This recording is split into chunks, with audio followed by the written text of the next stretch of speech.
Robert சிங்க்ளேயர். கிறிஸ்துவுக்குள் அன்பான கர்த்தருடைய பிள்ளைகளே, உங்கள் யாவரையும் ஆண்டவராகிய இயேசு கிறிஸ்துவின் ஈடு இணையற்ற பரிசுத்த நாமத்தினால் ஆசீர்வதிக்கின்றேன், வாழ்த்துகின்றேன். கர்த்தர் தாமே இந்த நாளில் நீங்கள் எதிர்பார்க்கிற நன்மைகள் யாவையும் வாரத்திலிருந்து உங்களுக்கு அருளச் செய்து நீங்கள் இம்மையில் சுகித்திருக்கவும் மறுமையில் நிலைவாழ்வை சுதந்திரித்துக் கொள்ள அனுகிரகம் செய்வாராக. வாரம் ஒரு மிஷனரி என்கிற தலைப்பில் இந்த நாளிலே நாம் பார்க்க இருக்கிற மிஷனரியின் பெயர் ராபர்ட் சிங்க்ளேயர். இவருடைய காலம் 1883 முதல் 1946 முடிய. இவருடைய நாடு ஸ்காட்லாந்து. இவருடைய தரிசன பூமி இந்தியா. ஸ்காட்லாந்து நாடு அநேக மிஷனரிகளை இவ்வுலகத்திற்கு வழங்கியுள்ளது என்று சொன்னால் அது மிகையாகாது. அவர்களில் ஒருவர்தான் இந்த சிங்க்ளேயர். தந்தை ஒரு கல்தச்சர். இவருடைய குடும்பம் இறைப்பற்றுடன் வாழ்ந்து வந்த நல்லதொரு குடும்பம். ராபர்ட் இளைஞராக இருக்கும் போது தந்தை காலமாகிவிட்டார். எனவே 14 வயது முதல் 17 வயது வரை கொல்லப்பணி செய்து தன் குடும்பத்தை காப்பாற்றும் பொறுப்பான பணிக்கு அவர் தள்ளப்பட்டார். கொல்லப்பணி செய்யும் போது ஆலய காரியங்களில் மிகுந்த ஈடுபாடு கொண்டிருந்தார். 2 ஆண்டுகள் வேத பாட கல்வி நிலையத்தில் கல்வி கற்றார். ஆண்டவரின் அழைப்பை உணர்ந்த இவர் இந்தியாவில் பணியாற்றும் வாய்ப்பை நாடினார்.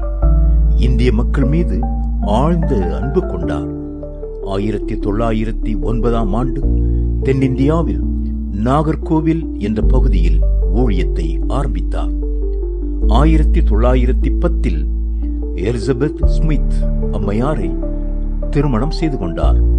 1919 ஆண்டு மார்த்தாண்டம் என்ற பகுதியில் தலைமை பொறுப்பை ஏற்றார். தி லண்டன் மிஷனரி சொசைட்டி LMS என்ற ஊழியத்தின் மூலம் மாபெரும் திட்டங்களை எல்லாம் இவர் செயல்படுத்தினார். ஆண்கள் மட்டுமல்லாது பெண்களுக்குமான பாடசாலைகளையும் உருவாக்கினார். தையல் கூடங்களை உருவாக்கினார். ஆசிரியர் பயிற்சி பள்ளிகளை ஆரம்பித்தார். 1932 மாணவர்கள் தங்கி பயில விடுதி ஒன்றையும் கட்டினார். கிறிஸ்தவ மக்களுக்காக கல்லறை தோட்டம் ஒன்றையும் ஏற்படுத்தினார். ராபர்ட் சிங்க்ளேயர் ஒரு சிறந்த சிற்பி. கலையில் அதிக ஈடுபாடு கொண்டவர். 1924 முதல் 1933 வரை உள்ள இந்த காலகட்டத்தில் அவரால் கட்டப்பட்ட எழில் மார்த்தாண்டம் ஆலயமே இதற்கு சான்றாக இருக்கின்றது. மக்களின் நண்பராகவும் அவர்களின் ஆவிக்குரிய தகப்பனாகவும் விளங்கிய சிங்க்ளேயர் தேவன் தனக்கு கொடுத்த திட்டத்தை சீரும் சிறப்புடன் செய்து முடித்தார். பிரியமானவர்களே, உங்களுடைய வாழ்வுக்கு பின்னும் பேசும்படியான செயல்களை செய்கின்றீர்களா? ஆம், அருமையான கர்த்தருடைய பிள்ளைகளே, இந்த ராபர்ட் சிங்க்ளேயர் மகத்தான பணிகளை அவர் செய்திருக்கிறார் என்று சொன்னார். அது எத்தனை போற்றுதற்குரியது. தன் இளம் வயதிலேயே தகப்பனை இழந்தவர், தான் வேலை செய்துதான் வாழ வேண்டும் என்ற கட்டாயத்திற்கு தள்ளப்பட்டவர். அப்படிப்பட்ட நிலையிலும் கல்விகளை கற்றுக்கொண்டார். மிகுந்த பிரயாசத்திற்கு பின்பு ஊழியத்தின் பாதையிலே அடியெடுத்து வைத்தார்.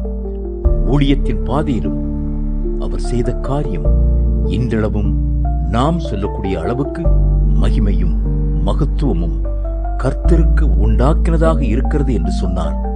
அது எத்தனை பெரிய ஆசீர்வாதமான ஒரு செயல்.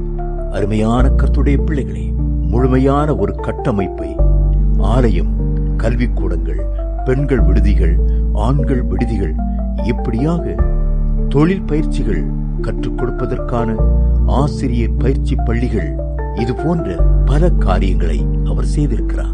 ஒட்டுமொத்தமாக முழுமையான அவருடைய பணி நிறைவு என்று சொன்னார். அது போற்றதற்குரியது. எவ்வளவு வர்ணித்தாலும் அது மிகையாகாது. ஆனால் இன்று நம்முடைய நிலையை சற்று யோசித்து பார்க்க வேண்டும். நாம் உருவாக்கி வைக்கப்பட்டிருக்கிறதை பராமரித்து இவைகளில் ஏதாவது ஒன்றையாவது சீரும் சிறப்புமாக செய்தாலே அது தேவனுக்கு மகிமையும் மகத்துவமாக இருக்கும் என்றால் அது எத்தனை பெரிய ஆசீர்வாதமான ஒரு காரியம். அருமையான கர்த்தருடைய பிள்ளைகளே, நாம் புதிதாக உருவாக்கப்பட்டிருப்பதை பாதுகாத்து அது ஆரம்பிக்கப்பட்ட நோக்கமும் தேவனுடைய சித்தமும் சிதைந்து போகாத வண்ணத்திலே அதை வழிநடத்தினாலே பெரிய காரியங்களை நாம் சாதித்து விடலாம். அருமையான கர்த்தருடைய பிள்ளைகளே, இந்த ராபர்ட் சிங்க்லேயர் வாழ்விலிருந்து நாம் கற்றுக்கொண்டது போல நாமும் அப்படிப்பட்ட ஊழியங்களை கர்த்தருடைய அழைப்பை ஏற்று சீரும் சிறப்புமாக செய்வோம். தேசத்தை கர்த்தருக்குள்ளாக வழிநடத்துவோம். கர்த்தர்தாமே உங்களை ஆசீர்வதிப்பாராக. ஆமேன். இந்த நாளின் தியானத்திற்குரிய வேத பகுதி உபாகமம் 32 அதிகாரம், ஏசாயா தீர்க்க தரிசன புத்தகம் 5 அதிகாரம், கொலோசையர் 2 அதிகாரம்.